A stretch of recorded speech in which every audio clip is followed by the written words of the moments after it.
मंगल। Letter waiter लिखे हो कभी? हम यहाँ कुशलता पूर्वक हैं। तो हिंदी वाले हो ना? तुम्हें कोई वो तो नहीं है मतलब कि हम हिंदी वाले हैं, हम बड़े कमजोर हैं? किसी को ऐसा लग रहा तो हमारे को देख लो, अपन भी हिंदी के ही है ना। हिंदी वाले कभी किसी को अपने से कमजोर मानते नहीं है, ना अपने खुद को कमजोर मानते। नहीं भाई, अपन कहते ही कमजोर नहीं है। अरे यार कोई मतलब लैंग्वेज थोड़ी ना कोई किसी को कमजोर बनाती है। अच्छा, जिनके बोर्ड में परसेंटेज हो कम, कितने लोग 70-75 से नीचे आ गए, कोई दिक्कत नहीं है। पहली बात तो बोर्ड का परसेंटेज ये नहीं दिखाता है कि आप इंटेलिजेंट हो, ध्यान रखना। बोर्ड का परसेंटेज ये कतई नहीं बताता है कि आप इंटेलिजेंट हो। बोर्ड का परसेंटेज केवल ये बताता है कि आप बहुत अच्छा रटते हो। इसलिए बोर्ड के परसेंटेज से अपने कोई लेना देना।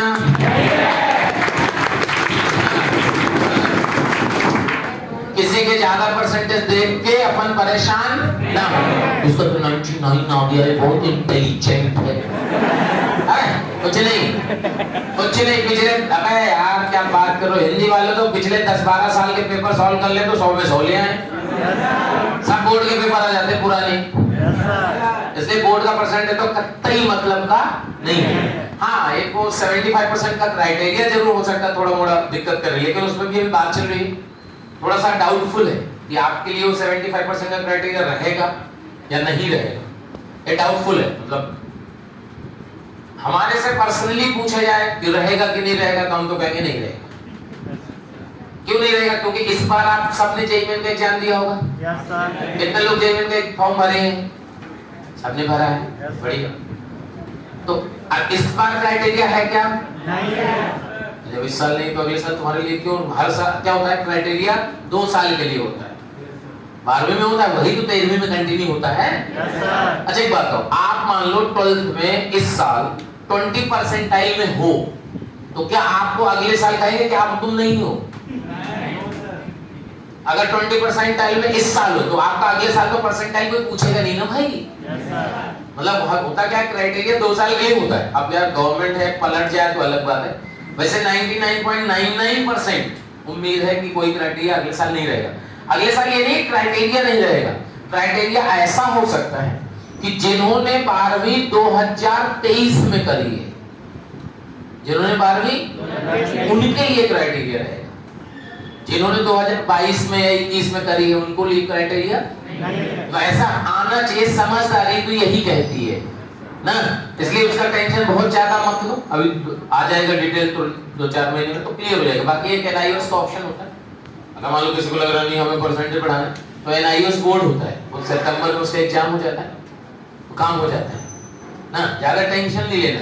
सबसे इंपॉर्टेंट चीज ये है ना, हिंदी माध्यम वालों, पहली बात तो तुम लोग संस्कारी बहुत होते हो, अच्छी चीज है, उसमें कोई बुराई नहीं है, उसमें कोई बुराई नहीं। अब हम लोग तो बहुत थे, अब तुम लोग का पता नहीं ना। हम लोग तो भाई मास्टर की बात को बिल्कुल पत्थर की लकीर मानते थे। मास्टर ने बोल दिया मतलब बोल दिया, भगवान है। मतलब अपन तो गांव देहात के लोग हैं, तुम लोग तो तभी बहुत समझदार हो। हम लोग तो 12वीं में आईआईटी वाईआईटी जानते भी नहीं थे। यार एक्चुअली में क्या है, मतलब थोड़ा सा फर्क पड़ता है ना भाई। तुम में से कितने लोगों को लगता है तुम एवरेज हो, एवरेज स्टूडेंट? कितने लोगों को लगता है? ऐसे पूछो। एवरेज स्टूडेंट है, सारे एवरेज स्टूडेंट है। Very good. ब्लड टेस्ट कराए थे क्या बेटा? पूछा तो कैसे पता कि तुम एवरेज हो? अरे कोई टेस्ट वोस्ट दिए थे क्या? कोई ब्लड टेस्ट हुई हो, एमआरआई हुआ हो, सीटी स्कैन हुआ हो, जिससे आपको पता चल गया कि आप एवरेज स्टूडेंट हो? मतलब ये कैसे पता चला? मुझे ये समझ आता, इसका कोई टेस्ट तो होता नहीं है। मतलब कैसे पता चलता है? तुम्हें कैसे पता चला तुम एवरेज हो? कैसे पता चला? मन में आया बस ऐसे ही। पहली बात तो क्या होता है ना, एवरेज की डेफिनेशन पता है कौन डिसाइड करता है कि आप एवरेज हो कि नहीं हो? जो आप टीचर से जो पढ़ते हो ना, वो बार बार कह देता है तुम लोग तो एवरेज हो। उस महाप्रभु से पूछो कि तुम क्या हो।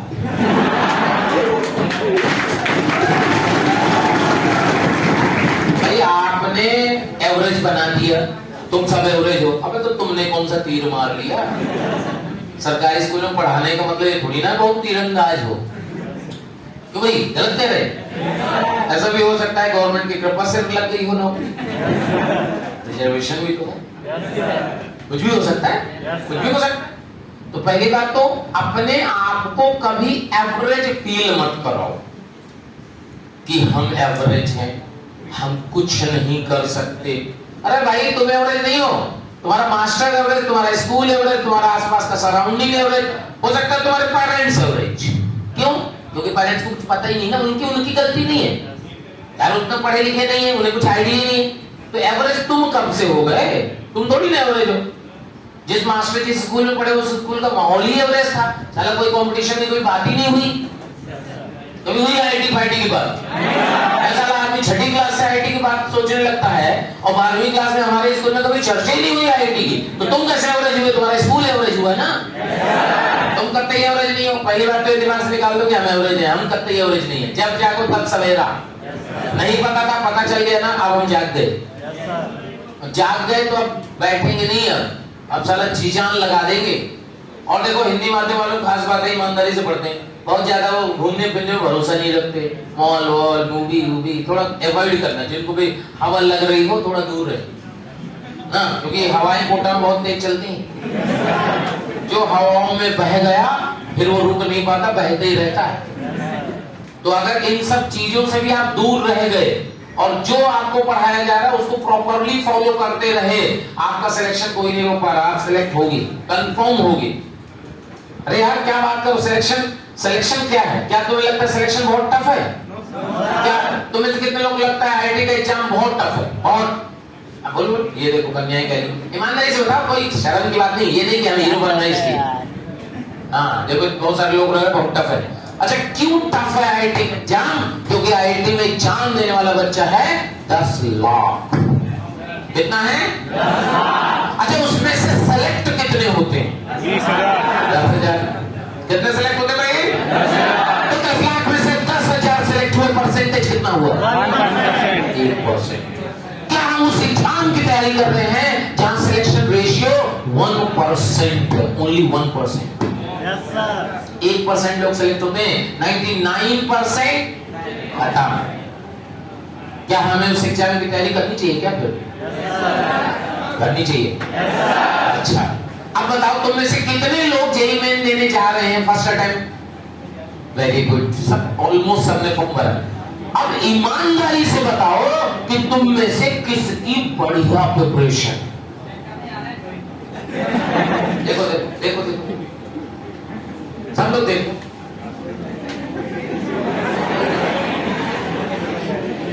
देखिए देखिए किसकी प्रिपरेशन है।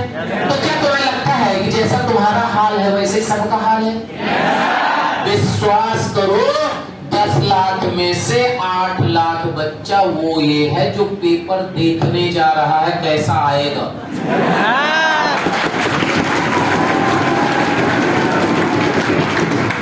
8 लाख बच्चा है ऐसा।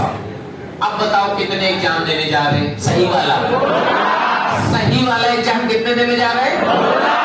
उस 2 लाख में से जो बहुत सिंसियर है, जो ईमानदारी से साल भर पढ़ा है, वो केवल 50,000 है। कितने लोग हॉस्टल में रह रहे? Very good. क्या कोटा सब पढ़ने आए हैं? Yes sir. कि कोटा में बचपन का सपना था सिटी मॉल जाना?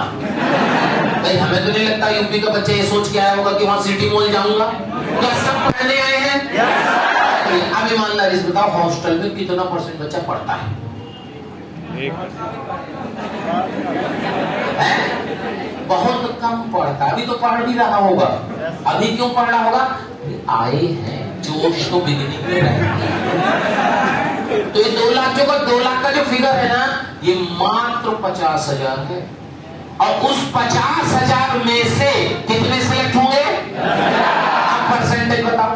20%। कितना परसेंट? यानी हर 5वां बच्चा आईआईटी में जाता है जो ईमानदारी से पढ़ता है। सोचो आप, अगर हर 5वां बच्चा आईआईटी में जाता है तो क्या साला हमारे में इतनी हिम्मत नहीं है कि हम 4 को पीछे कर पाए? अगर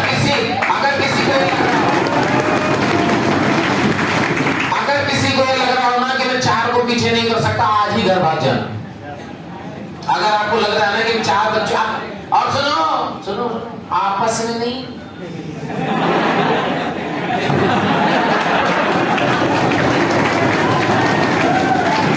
बोला मैंने देखो इन 4 को पीछे कर दिया।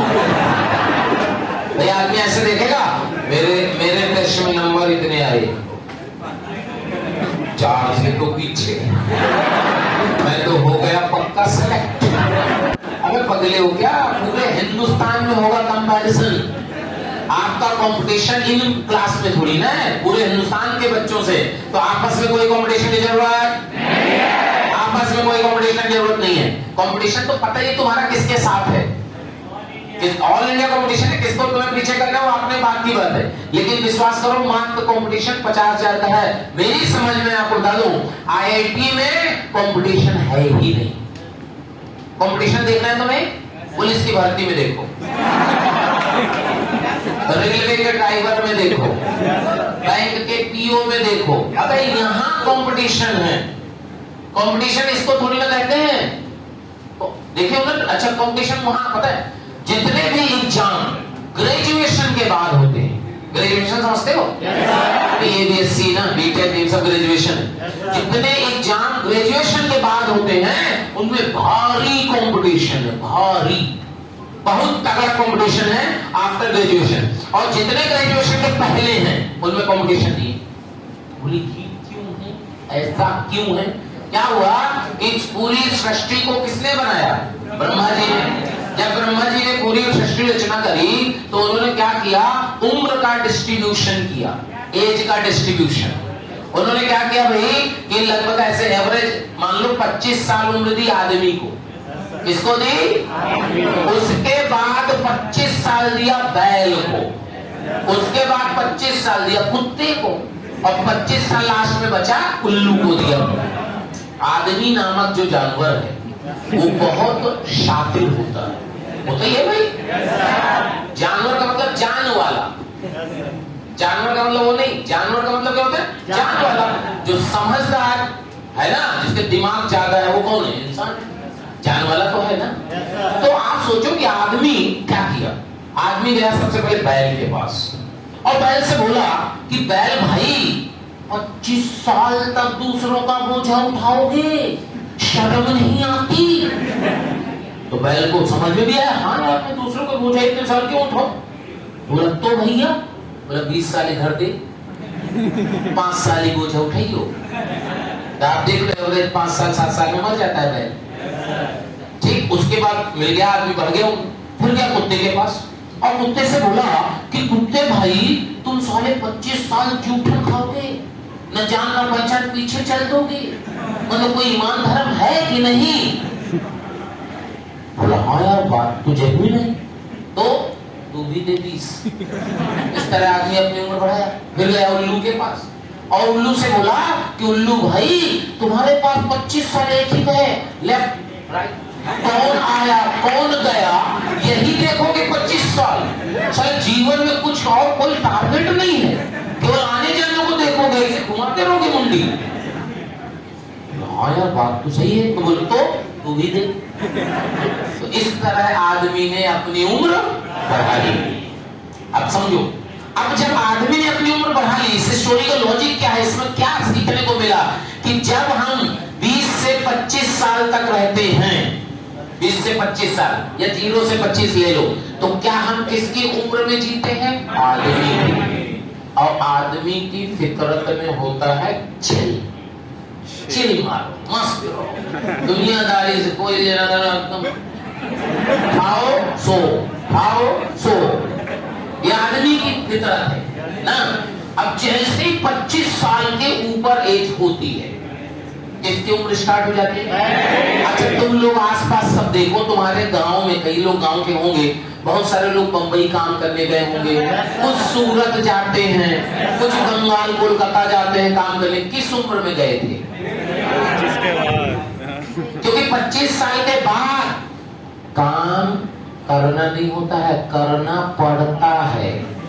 बताओ क्यों करना पड़ता क्योंकि उम्र किसकी है? तो आदमी नहीं कहता याद करो बैलों की तरह काम करता है, इसका मतलब होता है बहुत मेहनत करता है।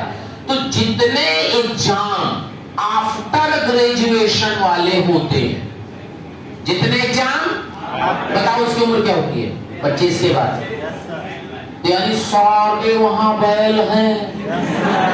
अच्छा सारे बैल हैं तो सारे वाले जबरदस्त मेहनत करते हैं। अगर जबरदस्त सोचो 10 लाख बच्चा आईटी में एग्जाम दे रहा, अगर 10 लाख को 10 लाख ईमानदार हो जाए, जी जान से पढ़े, तो कंपटीशन घटेगा या बहुत बढ़ेगा? अरे भाई साहब, तो इसलिए ग्रेजुएशन के बाद एग्जामों में कंपटीशन बहुत तगड़ा होता है, क्योंकि वहां हर एक आदमी पढ़ता है। तो उसका तरीका क्या है? तरीका क्या है कि या तो आप आदमी की उम्र में पढ़ लो, नहीं तो बैल की उम्र में पढ़ना पड़ेगा। गांव देहात में सोचो, क्यों बैल की उम्र में क्यों पढ़ना पड़ता है? गांव देहात में आपने सुना होगा लड़का कुछ नहीं करता तो अड़ोसी पड़ोसी क्या कहते हैं? पैर में बेड़ी लगवा दो, सुधर जाएगा।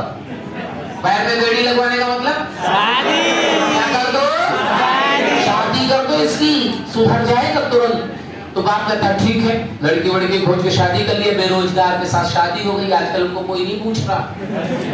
लड़कियां भी बहुत समझदार हो गई है बेरोजगार आदमी से, क्योंकि हर सफलता के पीछे बोलो, क्योंकि औरत बहुत समझदार है, असफल के पीछे जाती नहीं है।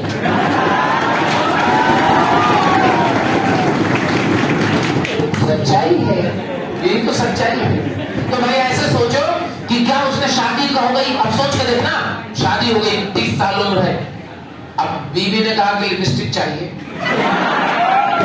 तो यार आप लाए हो लड़की दूसरे की, तो उसकी ख्वाहिशें तो पूरी करनी पड़ेगी। अब करता कुछ नहीं है, करता कुछ नहीं। अब बताओ क्या करेगा? बाप के पास गया, पापा वो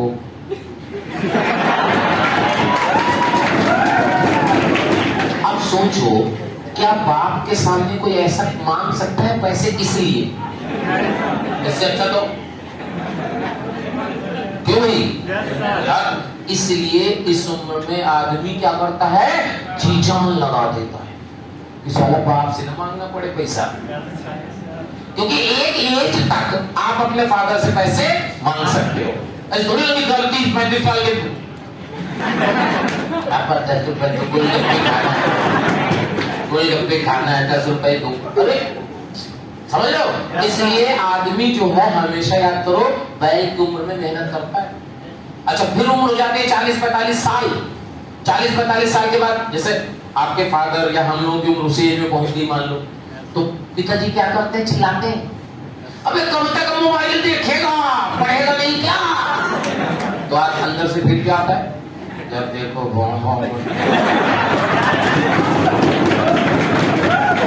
अच्छा बताओ, उनका गलती उनकी गलती नहीं उनकी, बताओ क्यों? उम्र किसकी है? वो तो नेचर में है ना, वो तो होना ही है। और देखो तुम्हारे घर में दादा दादी नाना नानी होंगे जिनके 60, 70, 75 साल, किसी के घर में? याद करो, उन्हें रात भर नींद नहीं आती, रात भर खांसते, उसमें उनकी कोई गलती बताओ। उम्र किसकी है? उल्लू की उम्र है, उल्लू की तरह बिहेवियर होगा ना भाई। तो पूरी स्टोरी से हमें क्या सीखने को मिला कि अगर हम अपनी उम्र में मेहनत कर लेंगे तो बैल की उम्र में मेहनत, चॉइस आपकी है, डिसीजन आपका है, जो आपको दिखाई दे सो करो। अगर अपनी उम्र में कर लोगे मेहनत, तो जब दुनिया बैल की तरह मेहनत कर रही है तब हम एसी में बैठ के आराम कर रहे होंगे। क्या भाई बात समझ आई? और नहीं कि हम तो भैया देखो समाज को देखते हैं, जैसा समाज करेगा हम वैसा ही करेंगे, तो फिर बैल की तरह लग जाना। भाई देखो समय आपके पास है, अगर आज मेहनत कर लोगे तो बैल की उम्र में मेहनत नहीं करनी पड़ेगी, क्योंकि बैल की उम्र जो मेहनत करते हैं उन्हीं से पूछो। रात बिरात 12 घंटे 15 घंटे, तुमने जितने लोगों को देखा होगा अपने गांव में, कोई मूंगफली बेच रहा है, कोई कपड़े सिल रहा है, सब इसी उम्र वाले यहीं से स्टार्ट करते हैं लोग, क्योंकि उसके पहले तो चिल मारते हैं, चिल, कोई टेंशन नहीं, नहीं, उसके बाद जब लगता है कि अब मामला गंभीर हो रहा है तो भैया काम करना पड़ेगा, क्योंकि बाप बेड़ी लगवाने वाला है, कभी भी हथकड़ी लग सकती है, तो काम तो करना ही पड़ेगा ना। इसलिए जी जान लगा दो। देखो आपको बता दें, हिंदी माध्यम वालों का खूब सिलेक्शन होता है, लेकिन वही है उन्हीं का होता है जो अपने प्रति ईमानदार होते हैं। मतलब आओ देखो, तुम सब जो है कोरोना बाईपास वाले हो, कोरोना बैच रिलेटिव वीक है, नॉर्मल बैच होता था वो कोरोना बैच है, कोरोना बैच नॉर्मल क्या है, वीक है। तो अपने को मानना पड़ेगा कि हाँ हम कमजोर हैं, लेकिन सोच के देखो पूरा हिंदुस्तान कमजोर है। तुम अच्छा कोरोना क्या तुम्हारे स्पेशल के लिए आया था क्या? तो क्या पूरा हिंदुस्तान कमजोर है? तो कंपटीशन भी वैसा ही है, तो क्या टेंशन है? बट अब जो पढ़ाई करेगा, अब जो यहाँ से शुरुआत करेगा, जी जान लगाएगा, वहीं डिफरेंस आ जाएगा। आप कितने कमजोर हो उससे फर्क नहीं पड़ता, आप कितने कमजोर हो उससे फर्क ही नहीं पड़ता। इंपॉर्टेंट ये है कि जो टीचर पढ़ा रहा है आपको कुछ चीज नहीं समझ में आती, तुरंत पूछो, तुरंत। जिसने की शर्म उसके नहीं फूटे तो फूट जाएंगे करम, क्योंकि आप अभी मौका ही नहीं मिला करम फूटने का, अब मिला। तो अगर आप शर्म करोगे तो अपनी फाइल निपटा रहे हो आप। शर्म की क्या बात, बोले ये कह रहा हम नहीं पूछेंगे, इसको पता चल जाएगा मैं गधा हूं, वो तो हमें पता है कि तो दोनों एक ही जैसे हैं। भाई जो मास्टर पढ़ा रहा है उसे सब पता है, उसका टेंशन मत लो। एक दूसरे से शर्म की जरूरत नहीं है कि मैं ये पूछ लिया, इसको क्या, इसको जोड़ना नहीं आता, मेरे को पता कुछ नहीं। आदमी को क्या देखना है, अपना हित। पड़ोसी क्या समझ रहा है उससे तुम्हें क्या लेना देना। साल भर बाद ये कहां जाएगा पता है क्या किसी को? अरे तुम अपने घर चले गए, अपने घर चले गए, कौन सा रिश्तेदार हो जो पूरे पूरे परिवार में फैमिली में फैला देगा गधा है गधा है गधा है? क्या फर्क पड़ता है? कोई फर्क पड़ता है? नहीं। तो आपको जरा सा भी डाउट आ रहा है ना, सारे डाउट क्लियर करके ही यहां से जाना है। कुछ भी हो जाए सर से आप पूछ के जाओ, डिस्कशन पूरा पार्टिसिपेट करो, होमवर्क पूरा करो, सोने में कंट्रोल करो। कोरोना काल में लोग 14-14 घंटा भी सोए, बहुत मजा आया। कितने लोग 14-14 घंटा सोए हो ऐसे कोरोना काल में? ये देखिए, कोरोना काल में एक ही टारगेट था, खाओ और सो। मम्मी नाश्ता दे दो, मिल गया, क्या करे, सो गए। लंच दे दो, फिर क्या किए, सो गए। डिनर दे दो, फिर क्या किए, सो गए। दो ही काम थे, खाना सोना, खाना सोना, नो पढ़ना। जितने लोग, और देखो तुम्हारी कमजोरियां, देखो मास्टर को सब पता है। बहुत सारे लोग ऑनलाइन क्लासेस ले रहे होंगे, कितने लोग ऑनलाइन क्लासेस ले रहे थे? Very good. जितने लोग ऑनलाइन क्लासेस ले रहे थे उन्होंने केवल देखा है, लिखा कुछ नहीं। देखा तो है, पलट पलट के देखा, क्यों भाई समझ नहीं आया, रिवर्स किए फिर देखे, लेकिन लिखा कुछ नहीं। लिखा नहीं तो लिखने की हैबिट, कैलकुलेशन की हैबिट छूटे। अब उसको मेंटेन करना है। तो आप कभी भी अगर घर में होमवर्क करते हो, कैलकुलेटर का सहारा कभी ना लें, क्योंकि अगर आपने कैलकुलेटर छुआ, यहां तो क्लास में तो ले सकते हो, मोबाइल यूज कर लो, क्योंकि क्लास में समय कम है। अगर आपने घर में भी कैलकुलेटर लिया तो आपसे विश्वास करिए फाइनल एग्जाम में एक क्वेश्चन नहीं होगा। पता क्यों? वहां पता क्या फील है, काश कैलकुलेटर होता। अंदर सांसें लेके यही फील आएगा, लेकिन कैलकुलेटर तो मिलेगा नहीं, तो फाइल निपट गई। इसलिए कैलकुलेशन की हैबिट डालिए और मिनिमम 3 घंटा एक साथ चेयर में बैठना है और 3 घंटे के पहले उठना नहीं है। 3 घंटा से कम पढ़ना नहीं है एक स्लॉट में। कभी पढ़े ही नहीं होंगे 3 घंटा एक साथ। एग्जाम के टाइम पे तो हो सकता थोड़ा मोड़ा पढ़ ली हो, बाकी 3 घंटा मतलब ही नहीं है। अच्छा 3 घंटा क्यों कर रहे हैं? क्योंकि आपका जो फाइनल एग्जाम होगा वो 3 घंटे का होगा। और अगर आप जो है 3 घंटा कभी नहीं बैठे तो तुम्हें क्या लगता है एकदम से बैठ जाओगे? दिमाग कहेगा कि नहीं बैठना, दिल कहेगा बैठना है। दिमाग तो कहेगा क्योंकि दिमाग की हैबिट ही नहीं। अच्छा बताओ तुम्हें क्या कहता, तुम्हें लेफ्ट घूमना है राइट घूमना है, दिल कहता है कि दिमाग आना जाना, लेकिन दिल तो कर रही चौंक। इसका मतलब क्या होता है कि आपका दिमाग का 100% एफिशिएंसी कब आती है पता है? जब दिल और दिमाग दोनों का डायरेक्शन सेम है, दोनों का डायरेक्शन, दोनों की सोच अगर सेम है तभी 100% एफिशिएंसी आती है। दिल कुछ और कर रहा है, दिमाग कुछ और कर रहा है तो गलत होगा ही। दिल कह रहा है चलो मूवी देखा है, दिमाग कह रहा है, दिल कह रहा है पढ़ ले, तो एक इधर जा रहा है इधर जा रहा है, तो नेट दो जो डोमिनेटिंग होगा वो हो जाएगा, यानी माइनस तो हो ही गया ना। इसलिए दिल और दिमाग को दोनों को 3 घंटे चेयर में बैठना है, पानी पीने के लिए भी नहीं उठना। प्यास लगी तो बोतल रख लो ना, टेबल में बोतल रख लो ना यार, जो भी आपको खाना है, जो भी खाना है, चिप्स उप्स रखना है सब वहीं रख लो। नहीं मन कर रहा तब भी उठो नहीं, बैठने की आदत डालो 3 घंटे, और दिन में 2 बार, दिन में 2 बार 3-3 घंटा बैठने की आदत डालोगे तो 6 घंटा हो गया, समझो। और इन 3 घंटे में मोबाइल को दफना दो, मतलब स्विच ऑफ कर। कितने लोग तुम में से YouTube देखते हैं? ईमानदार रहो, सही रहे, देखिए सब YouTube वाले। अच्छा यही बताएगी बालिका YouTube में क्या देखती है?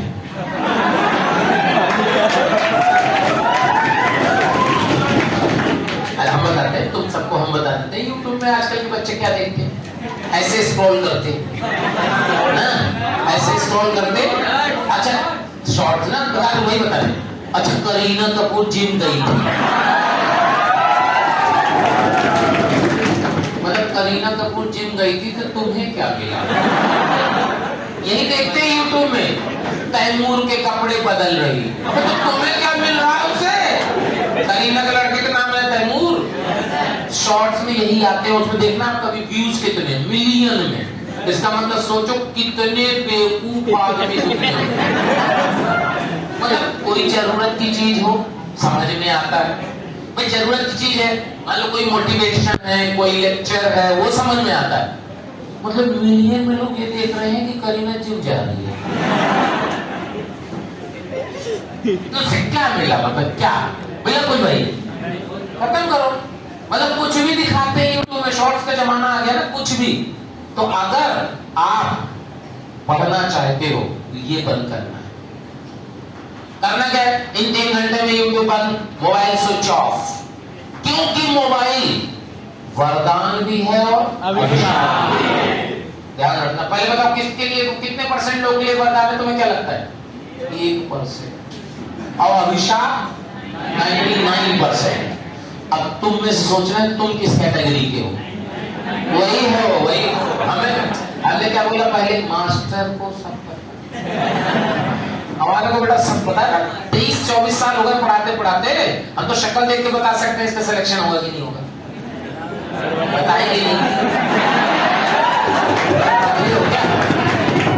पगले हो क्या? कोचिंग चलानी है कि बंद?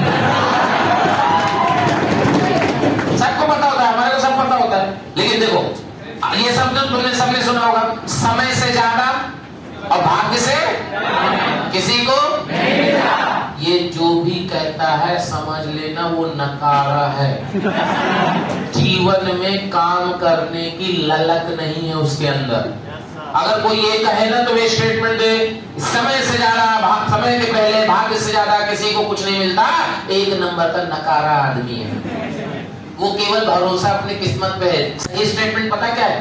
कि अगर समय से पहले जाग गए तो भाग्य से ज्यादा पाओगे।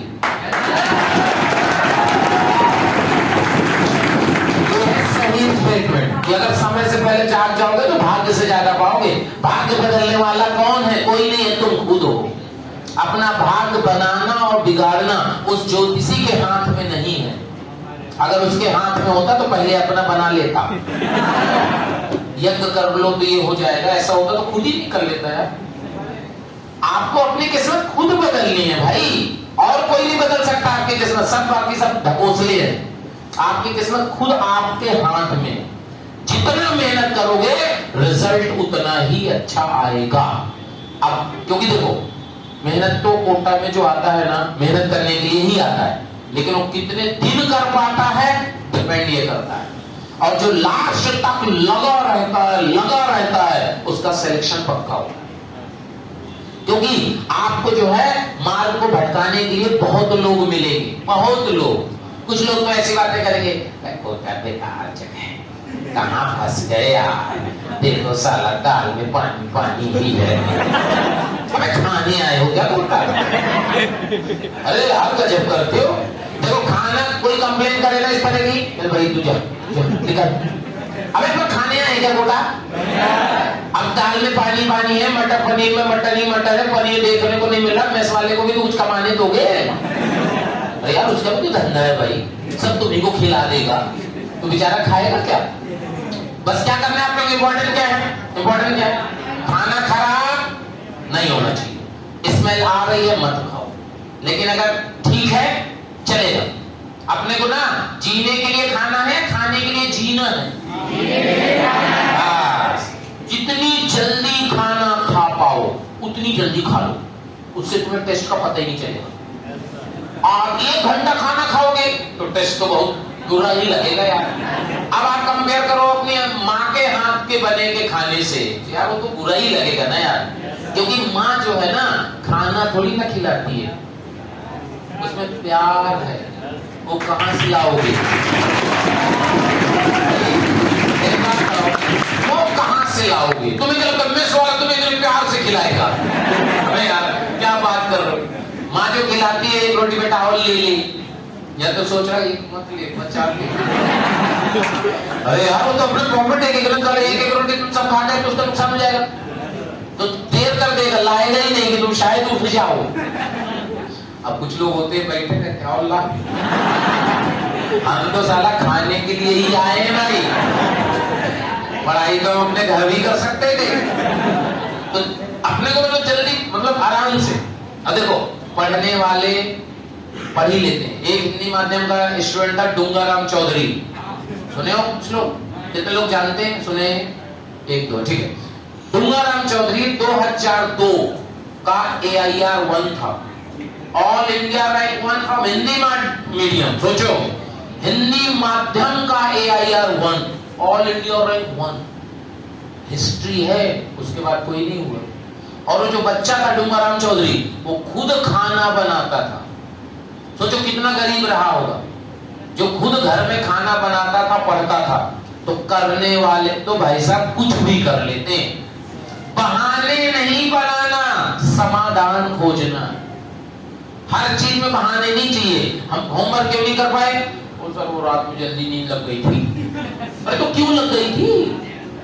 समाधान, सॉल्यूशन खोजो। चीज समझ नहीं आ रही उससे मिलो टीचर से। तो कुछ लोग कहेंगे पता है, जिन लोग एक आध लोगों को समझ में नहीं आ रहा कुछ, पता क्या कहते हैं? सर ट्रीटमेंट करवा। क्यों? मम्मी की याद आ रही है। अबे मम्मी की किसी को याद नहीं आ रही, सब फर्जी हुआ रहा है। उसको क्या नहीं हो रहा? समझ नहीं आ रही। उसका सॉल्यूशन भागना नहीं है भाई। अच्छा कब तक भागोगे? किससे किससे भागोगे? BSc कर लूंगा, फेल हो जाओगे वहां तो फेल हो सकते हो, क्यों नहीं हो सकते? तो भाई नहीं समझ में आ रहा है तो टीचर से मिलके उसका सॉल्यूशन लेना है कि भाग जाना है। सॉल्यूशन लेना है भाई। मैंने जब कोचिंग पढ़ी थी ना, मेरे को 3 महीना कुछ नहीं आया। 3 महीने केवल गणित समझ में आती थी। गणित तो बहुत बिंदास समझ में आता, बिंदास टॉपर ड्रॉपर थे, 12th में हुए थे। पगले का 12th में तो हमें IT का फुल फॉर्म भी नहीं पता था, हमें नाम ही नहीं सुने थे। हमारे को लगता चीज समझ में आती थी हम लोग के टाइम, पता क्या? पॉलिटेक्निक, जूनियर इंजीनियर बनते इससे। पॉलिटेक्निक एग्जाम दिए थे, वह भी तो एक जगह नहीं गए। BSc बोले BSc ज्यादा अच्छी है, BSc कर लेते। अपने तो BSc में एडमिशन ले लिया था भाई। एक 1.5 महीने तो मैंने BSc करी। फर्स्ट ईयर में ट्यूशन पढ़ने जाते थे मैथ्स का, तो जो मैथ्स के ट्यूशन पढ़ने जाते थे वो BSNL में इंजीनियर थे। BSNL में इंजीनियर थे, ट्यूशन ही पढ़ाते थे। तो क्वेश्चन देते थे, एक बताते थे, फिर दूसरा करो, जब तक दूसरा तब तक हम करके दे देते थे। हो गया सर? हैं? ऐसे कैसे हो गया? ये कौन करो? खट खट खट खट हो गया? इतनी जल्दी कैसे कर लेती हो? मैं हमें क्या पता हो जाता है। अगर हमने क्या पता भी हो जाता, तुमने जैसे बताया वैसे वैसे लगा, खट खट खट खट खट कर दी। तब उन्होंने बोला कि यार तुम कहाँ बीएससी में फंस गए, तुम्हारा तो दिमाग बहुत तेज है, तुम आईआईटी की तैयारी करो। तुमने कहा नहीं नहीं बहुत टफ है, हम नहीं करेंगे, बहुत टफ है, हमारे बस की नहीं है। तो उन्होंने बहुत समझाया। उन्होंने एक को भेजा, हमारे कानपुर में थे हम लोग, इसको कोचिंग कोचिंग दिखा के लाओ। मैंने एडमिशन पता कब लिया था? 13 अगस्त को कोचिंग में। कोचिंग कानपुर में तो बेटा इंडिविजुअल होती है, फिजिक्स अलग, केमिस्ट्री अलग, मैथ्स अलग ना। तब जाके अपने पढ़ना शुरू किया और अपने को मैथ्स के अलावा कुछ नहीं आता था। पता क्यों? अंग्रेजी में पढ़ाते थे। बच्चा अंग्रेजी में क्वेश्चन पूछता, मास्टर अंग्रेजी में जवाब देता। एक बार अपन मास्टर को देखते, एक बार बच्चे को देखते। अपने को दोनों ही पागल नजर आते। साले पता नहीं कहाँ कहाँ बातें कर रहे। अपने कुछ नहीं पढ़ने पड़ता था, कुछ नहीं। कभी कभी तो मन किया यार सब छोड़ छाड़ के ना भाग जाए। अच्छा, एक रेडॉक्स चैप्टर है, रेडॉक्स नाम सुने हो? आयतनिक विश्लेषण हिंदी बोलते हैं उसको। वही चल रहा था, बीच में पहुंच गए थे। टेस्ट हुआ ना भाई साहब, तो टेस्ट का रिजल्ट आया। टेस्ट हुआ तो ओएमआर मिली, पहली बार तो ओएमआर देखे थे। अब आप तो रहा नहीं, समझ नहीं आ रहा पूछना क्या चाह रहा है। अबे जब ये समझ में आएगा कि पूछ क्या रहा, तभी तो गोला भरोगे भाई। समझ नहीं आ रहा, हमें तो सर टॉप कर देते हैं। पहले का ए बी सी सारे भर दिए, 10 मिनट में पेपर खत्म। हमें लगा सब सही हो जाएगी, सब सही हो जाएगी तो अपना हो गया काम, फर्स्ट आ जाएगी। वैसे रिजल्ट आया, पहले वाले को बुलाया, नाम लिस्ट में नाम बोले, पहला कोई खड़े नहीं हुआ।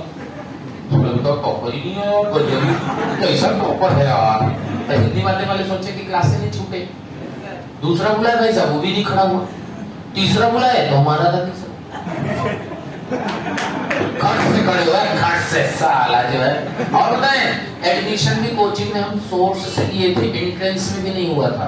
प्रवेश परीक्षा लेते थे, उसमें भी नहीं हुआ था हमारा। केमिस्ट्री का पेपर था। और भाई साहब जो देखे ना, सोर्स से एडमिशन लिए थे ना जी सर, आईआईटी छोड़ो, आईटीआई में भी नहीं होगा तुम्हारा। हमने सोचा थर्ड रैंक का इतनी बेइज्जती, बताओ थर्ड रैंक कहाँ से थी?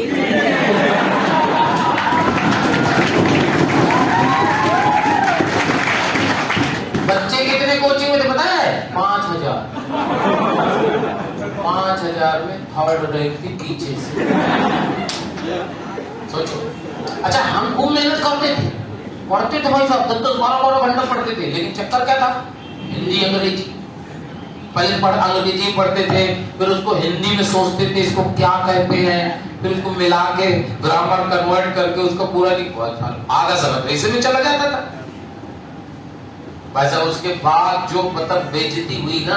अच्छा, बेइज्जती उसमें नहीं होती है कि भाई मास्टर ने बेइज्जती कर दी। स्टूडेंट तो घंटे के समान होता है, मास्टर कभी भी बजा सकता है।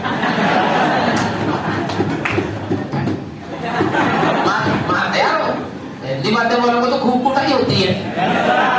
हम लोग गुरुजी पढ़ाते थे, हाथ नीचे, जैसे हाथ नीचे के मिला के। भाई कॉन्वेंट में नहीं मारते, हिंदी वाले तो एकदम खूंखार मास्टर होते हैं। लल्लू माँ साहब, ऐसे नाम भी होते हैं, लल्लू माँ साहब, कल्लू माँ साहब। अरे भाई खतरनाक है। हम लोग बहुत पुरानी बात है, 20-25 साल पहले की बात। भाई साहब उसके बाद जो अच्छा बेइज्जती हो गई, वो बेइज्जती ज्यादा नहीं करती। जो आगे की लड़कियां बैठती है ना, ये जो मुड़ के देखती है,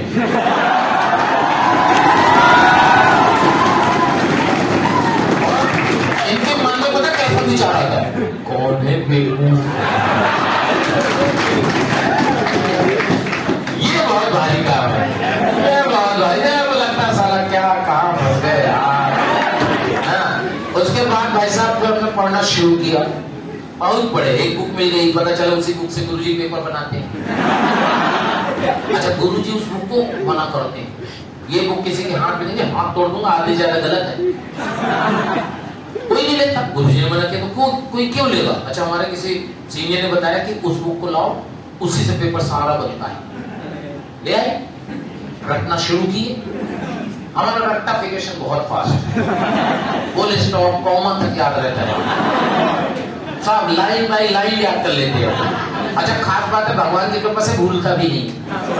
ये नहीं कि हम आज पढ़े तो कल भूल गया, एक बार पढ़ लिया झंझट खत्म, तो कई साल याद रहता है। अभी भी हमें सब केमिस्ट्री सब याद है, जो अपने कोचिंग में पढ़ा था 20-22 साल पहले, अभी भी याद है। एक बार पढ़ेंगे सब रिकॉल हो जाता है।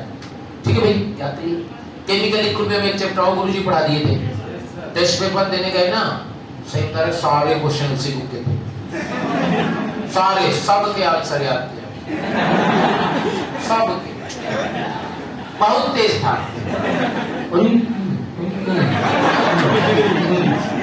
आधा पौन घंटे में तो फिर पेपर पूरा हो गया।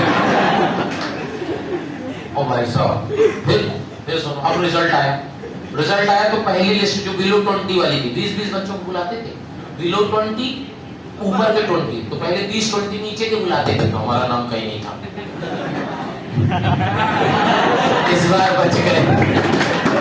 बच गए। जब पहली लिस्ट आई ना, भाई साहब पहला नाम हमारा ही था। और अब गुरुजी खड़े हुए तो गुरुजी का पसीना छूट गया। ये कैसे? किसके बगल में बैठे थे? सर हम तो किसी को जानते ही नहीं, तो भाई नए हैं, तो किसी को नहीं जानते सर।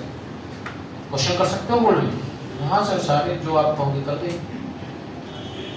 गुड, देख लो, ऐसे लोगों का सिलेक्शन होता है। ऐसे तो आप सोचो, क्या नजरिया बदल नहीं गया तुरंत? अगर आप मेहनत करते हो तो भाई साहब सोचने का तरीका बदल जाता है।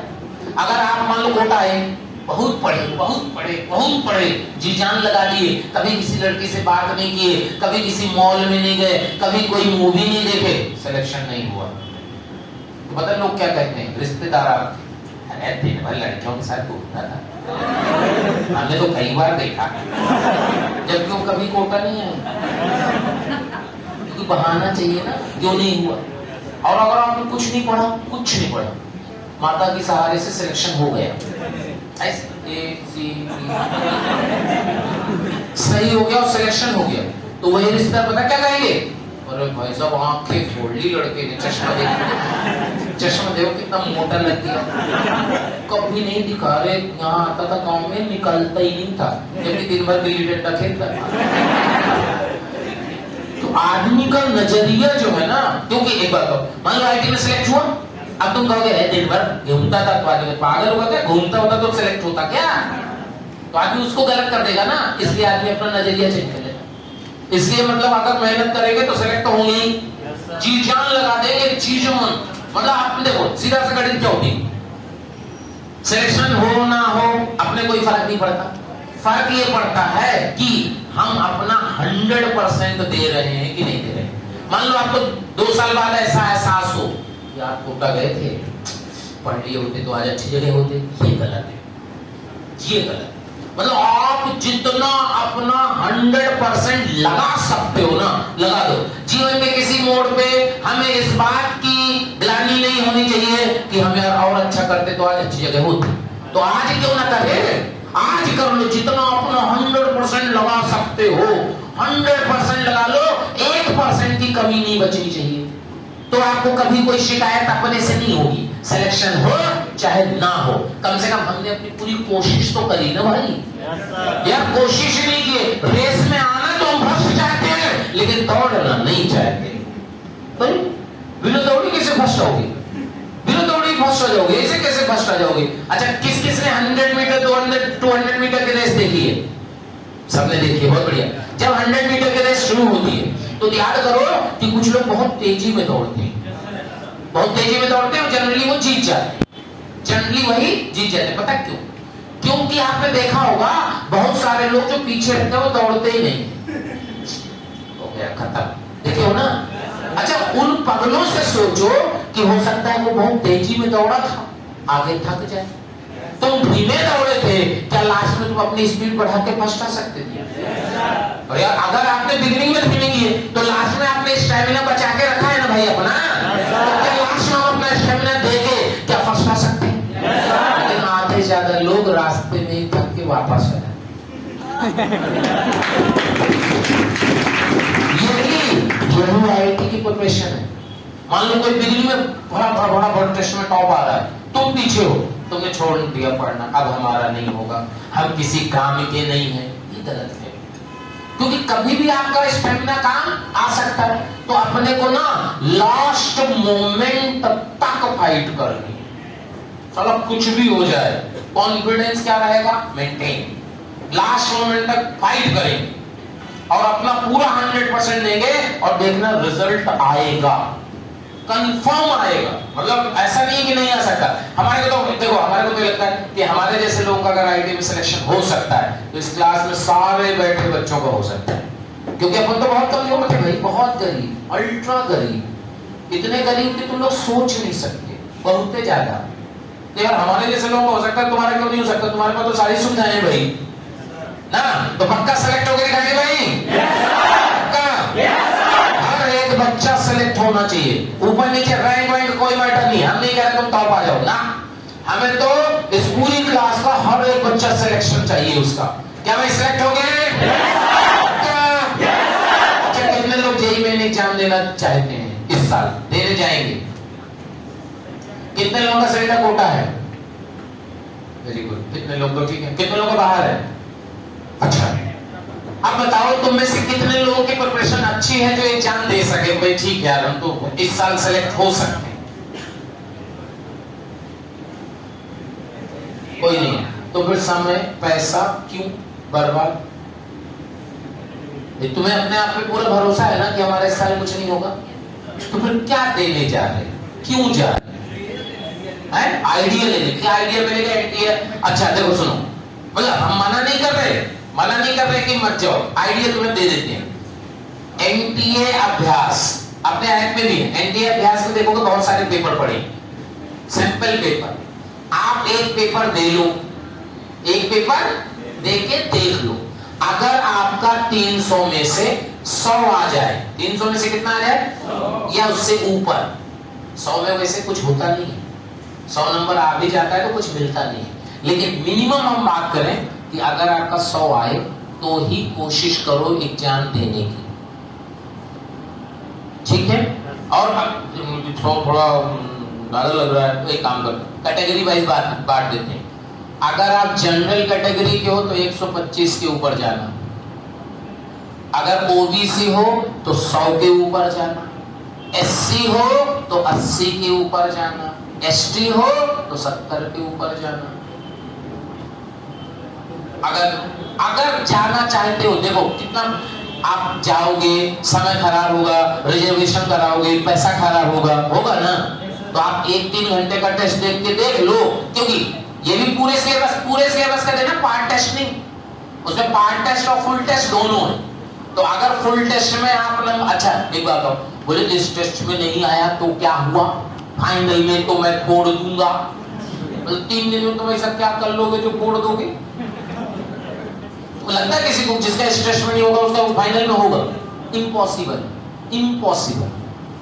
ना। तो अगर आपका नंबर आए तो जाओ, ना आए तो अननेसेसरी समय खराब मत करो। तो बाकी चॉइस आपकी है, क्योंकि छुट्टियां हम पर नहीं कर रहे, क्योंकि छुट्टियां करने का मतलब बहुत ज्यादा नुकसान होगा, पोस्ट बहुत पीछे हो जाएगा। उसमें अपने क्या करेंगे, रिकॉर्डिंग आपको देंगे, बैकअप लगा देंगे, तो 2-3 क्लास का पढ़ा देंगे दोबारा, क्या दिक्कत है?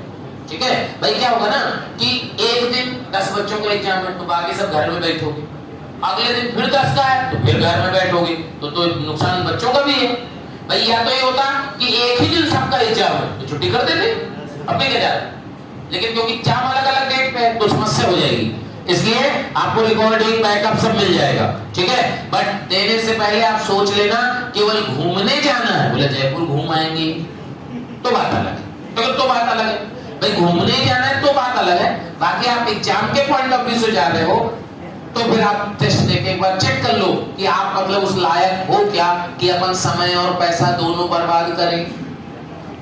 भाई पैसा भी तो लगेगा, आना जाना, वहां रुकना, वो भी तो लगेगा यार। अब एक बहुत पैसा हो बात अलग है।